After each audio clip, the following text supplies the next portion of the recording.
Ngano kuno nga nakaanak pa man ko nga di naman ko makalakaw.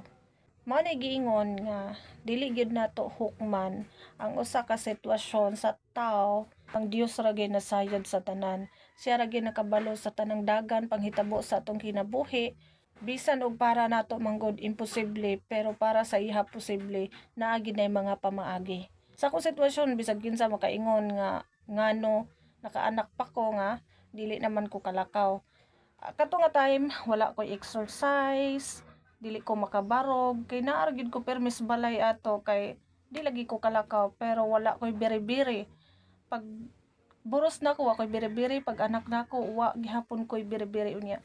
Healthy kayo ang baby unya ako pod safe ra pud ko ato after sa pag-opera, after sa CS nakamata ra pud dayon ko.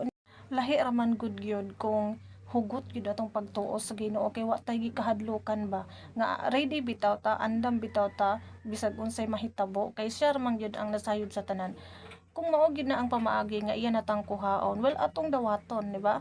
Mao na nga isalig lang gyud nato sa iha ang tanan. Dili ta mahadlok og try kay kung mao gyud na nga way ang ato ang katiurukan, mahanaw gyud ta ana. Pero kung napatay mission, kung napa siya gustong ipabuhat sa ato, dili pa gyud nato oras, dili pa gyud ta niya kuhaon, bisag makaingon ta nga imposibleng mabuhi pa ta pero buhion pa gyud ta niya ana. Lahi ra gyud ang tawo nga naay hugot nga pagsalig og pagtuo sa Ginoo. Mao gyud nay tinuod kay ako gisalig gyud ako sa iha tanan ug wa gyud ko mahadlok kay kabalo kung di ko niya pasagdan.